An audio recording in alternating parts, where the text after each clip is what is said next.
Evolução em dois mundos. 17. Mediunidade e corpo espiritual. Aura humana. Considerando-se toda célula em ação por unidade viva, qual motor microscópico em conexão com a usina mental, é claramente compreensível que todas as agregações celulares emitam radiações e que essas radiações se articulem por meio de sinergias funcionais a se constituírem de recursos que podemos nomear por tecidos de força em torno dos corpos que as exteriorizam. Todos os seres vivos, por isso, dos mais rudimentares aos mais complexos, se revestem de um halo energético que lhes corresponde à natureza. No homem, contudo, semelhante projeção surge profundamente enriquecida e modificada pelos fatores do pensamento contínuo, que, ajustando-se às emanações do campo celular, lhe modelam em derredor da personalidade o conhecido corpo vital ou duplo etéreo de algumas escolas espiritualistas, duplicata mais ou menos radiante da criatura. Nas reentrâncias e ligações sutis dessa túnica eletromagnética de que o homem se entraja, circula o pensamento colorindo-a com as vibrações e imagens de que se constitui, aí exibindo em primeira mão as solicitações e os quadros que improvisa, antes de irradiá-los no rumo dos objetos e das metas que demanda.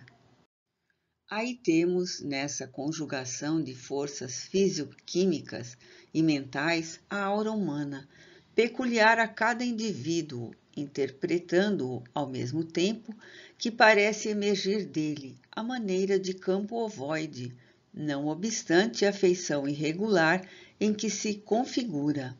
valendo por espelho sensível em que todos os estados da alma se estampam com sinais característicos e em que todas as ideias se evidenciam, plasmando telas vivas quando perduram em vigor e semelhança como no cinematógrafo comum. Fotosfera psíquica, entretecida em elemento dinâmico, atende à cromática variada, segundo a onda mental que emitimos, retratando-nos todos os pensamentos em cores e imagens que nos respondem aos objetivos e escolhas enobrecedoras ou deprimentes. Mediunidade inicial. A aura é, portanto, a nossa plataforma onipresente em toda a comunicação com as rotas alheias, antecâmara do espírito em todas as nossas atividades de intercâmbio com a vida que nos rodeia, por meio da qual somos vistos e examinados pelas inteligências superiores, sentidos e reconhecidos pelos nossos afins, e temidos e hostilizados, ou amados e auxiliados pelos irmãos que caminham em posição inferior à nossa. Isso porque exteriorizamos de maneira invariável o reflexo de nós mesmos, nos contatos de pensamento a pensamento, sem necessidade das palavras para simpatias ou repulsões fundamentais. É por essa couraça vibratória, espécie de carapaça fluídica, em que cada consciência constrói o seu ninho ideal, que começaram todos os serviços da mediunidade na Terra, considerando-se a mediunidade como atributo do homem encarnado para corresponder-se com os homens liberados do corpo físico. Essa obra de permuta, no entanto, foi iniciada no mundo sem qualquer direção consciente, porque, pela natural apresentação da própria aura, os homens melhores atraíram para si os espíritos humanos melhorados, cujo coração generoso se voltava compadecido para a esfera terrena, auxiliando os companheiros da retaguarda, e os homens rebeldes à lei divina aliciaram a companhia de entidades da mesma classe,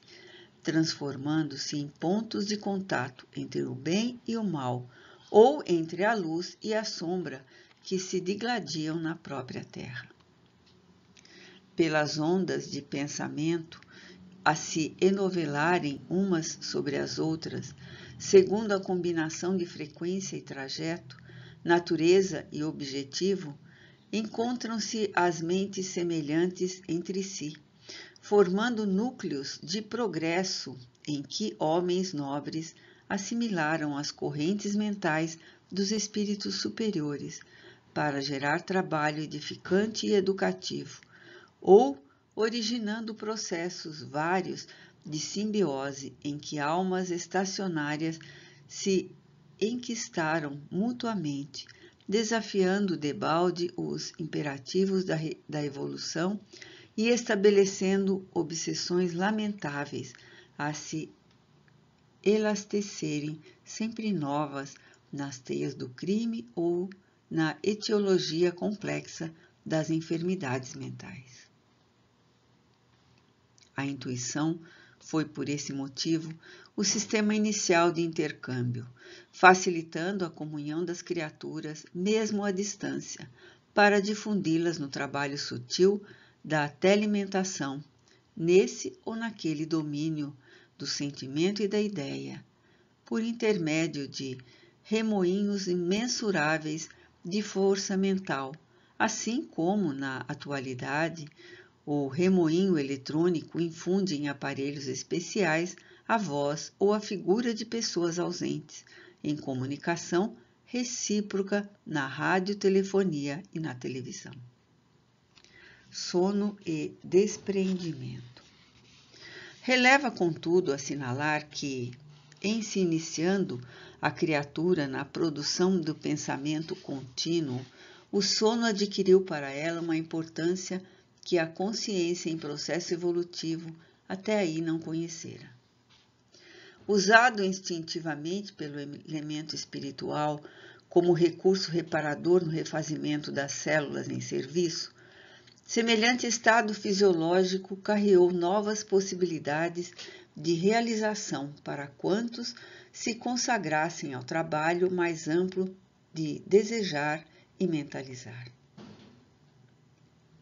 Ansiando livrar-se da fadiga física, após determinada cota de tempo no esforço da vigília diária, e por isso mesmo entregue ao relaxamento muscular, o homem operante e indagador adormecia com a ideia fixada a serviço de sua predileção. Amadurecido para pensar e lançando de si a substância de seus propósitos mais íntimos, ensaiou pouco a pouco, tal como aprendera, vagarosamente, o desprendimento definitivo nas operações da morte, o desprendimento parcial do corpo sutil durante o sono, desenfaixando-o do veículo de matéria mais densa, embora sustente-o ligado a ele por laços fluidomagnéticos a se dilatarem levemente dos plexos e com mais segurança da fossa romboide. Encetado o processo de sonolência, com as reações motoras empobrecidas e impondo mecanicamente a si mesma o descanso temporário, no auxílio às células fadigadas de tensão, isto desde as eras remotas, em que o pensamento se lhe articulou com fluência e continuidade, permanece a mente, por intermédio do corpo espiritual, na maioria das vezes, justaposta ao veículo físico, à guisa de um cavaleiro que repousa ao pé do animal de que necessita para a travessia de grande região, em complicada viagem, dando-lhe ensejo a recuperação e pastagem, enquanto ele se recolhe ao próprio íntimo, ensimesmando-se para refletir ou imaginar de conformidade com seus problemas e inquietações, necessidades e desejos. Aspectos do desprendimento. É dessa forma, aliviando o controle sobre as células que a servem no corpo carnal, a mente se volta, no sono, para o refúgio de si mesma, plasmando na onda constante de suas próprias ideias as imagens com que se compraz nos sonhos agradáveis em que saca da memória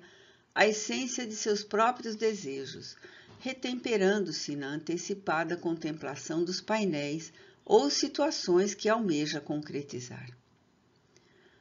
Para isso, mobiliza os recursos do núcleo da visão superior no diencéfalo, uma vez que, aí, as qualidades essencialmente ópticas do centro coronário lhe acalentam no silêncio do desnervamento transitório todos os pensamentos que lhe emergem do seio. Noutras ocasiões, no mesmo estado de insulamento, recolhe no curso do sono os resultados de seus próprios excessos, padecendo a inquietação das vísceras ou dos nervos injuriados pela sua rendição à licenciosidade, quando não seja o asfixiante pesar do remorso por faltas cometidas, cujos reflexos absorvem do arquivo em que se amontoam as próprias lembranças. Numa e noutra condição, todavia, é a mente suscetível à influenciação dos desencarnados que, evoluídos ou não, lhe visitam o ser, atraídos pelos quadros que se lhe infiltram da aura, ofertando-lhe auxílio eficiente quando se mostra inclinada à ascensão de ordem moral, ou sugando-lhe as energias e assoprando-lhe sugestões infelizes quando, pela própria ociosidade ou intenção maligna, adere ao consórcio psíquico de espécie aviltante, que lhe favorece a estagnação na preguiça ou a envolve nas obsessões viciosas pelas quais se entrega a temíveis contratos com as forças sombrias. Dessa posição de espectador à função de agente, existe, porém, apenas um passo. O pensamento contínuo em fluxo insopitável desloca-lhe a organização celular perispiritual à maneira do córrego que, em sua passagem, desarticula da gleba em que se desliza todo um rosário de seixos. E assim, como os seixos soltos seguem a direção da corrente, lapidando-se no curso dos dias, o corpo espiritual acompanha, de início, o impulso da corrente mental, que por ele extravasa, conscienciando-se muito vagarosamente no sono que lhe propicia meia libertação. Mediunidade espontânea. Nessa fase primária de novo desenvolvimento, encontra-se, como é natural, ao pé dos objetos que lhe tomam o interesse. É assim que o lavrador, no repouso físico, retorna em corpo espiritual ao campo em que semeia, entrando em contato com as entidades que amparam a natureza. O caçador volta para a floresta. O escultor regressa frequentemente no sono ao bloco de mármore de que aspira a desentranhar a obra-prima. O ceareiro do bem volve à leira de serviço em que lhe se desdobra a virtude. E o culpado torna ao local do crime, cada qual recebendo de espíritos afins os estímulos elevados ou degradantes de que se fazem merecedores. Consolidadas semelhantes relações com o plano espiritual por intermédio da hipnose comum, começaram na Terra os movimentos da mediunidade espontânea, porquanto os encarnados que demonstrassem capacidades mediúnicas mais evidentes pela comunhão menos estreita entre as células do corpo físico e do corpo espiritual, em certas regiões do campo somático, passaram das observações durante o sono às observações da vigília, a princípio fragmentárias, mas acentuáveis com o tempo, conforme os graus de cultura em que fossem expostos. Quanto menos densos os elos entre os implementos físicos e espirituais nos órgãos da visão, mais amplas as possibilidades na clarevidência, prevalecendo as mesmas normas para a clareaudiência e para modalidades outras no intercâmbio entre as duas esferas. Inclusive, as peculiaridades da materialização, pelas quais os recursos periféricos do citoplasma, a se condensarem no ectoplasma da definição científica vulgar, se exteriorizam do corpo carnal do médium na conjugação com as forças circulantes do ambiente para a efêmera constituição de formas diversas. Desde então, iniciou-se o correio entre o plano físico e o plano extrafísico. Mas, porque a ignorância embotasse ainda a mente humana, os médiuns primitivos nada mais puderam realizar que a fascinação recíproca, ou magia elementar em que os desencarnados igualmente inferiores eram aproveitados por via hipnótica na execução de atividades materialistas, sem qualquer alicerce na sublimação pessoal. Formação da mitologia. Apareceu então a Goécia ou magia negra, a qual as inteligências superiores opuseram à religião por magia divina, encetando-se a formação da mitologia em todos os setores da vida tribal. Numes familiares, interessados em favorecer as tarefas edificantes para levantar a vida humana a nível mais nobre, foram categorizados à conta de deuses em diversas faixas da natureza e, realmente, por meio dos instrumentos humanos mobilizáveis, esses gênios tutelares incentivaram, por todas as formas possíveis, o progresso da agricultura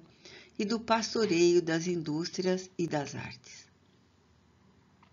A luta entre os espíritos retardados na sombra e os aspirantes da luz encontrou seguro apoio nas almas encarnadas que lhes eram irmãs.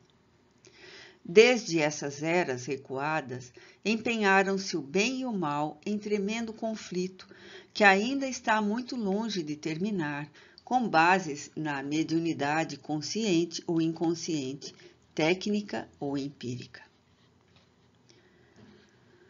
Função da doutrina espírita. Forçoso reconhecer, todavia, que a mediunidade na essência, quanto à energia elétrica em si mesma, nada tem a ver com os princípios morais que regem os problemas do destino e do ser. Dela podem dispor pela espontaneidade com que se evidencia sábios e ignorantes, justos e injustos, expressando-se-lhe desse modo a necessidade de conduta reta, quando a força elétrica exige disciplina a fim de auxiliar. Esse é o motivo por que os orientadores do progresso sustentam a doutrina espírita na atualidade do mundo por chama divina, cristianizando fenômenos e objetivos, caracteres e faculdades, para que o Evangelho de Jesus seja de fato incorporado às relações humanas. Como nas intervenções cirúrgicas em que tecidos são transplantados com êxito para a melhoria das condições orgânicas, é indispensável nos atenhamos ao impositivo das operações mediúnicas pelas quais se efetuem proveitosas enxertias psíquicas, com vistas à difusão do conhecimento superior. Mediunidade e vida.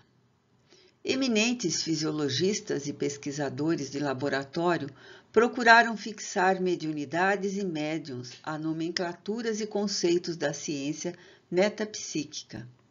Entretanto, o problema, como todos os problemas humanos, é mais profundo, porque a mediunidade jaz adstrita à própria vida, não existindo, por isso mesmo, dois médiuns iguais, não obstante a semelhança no campo das impressões.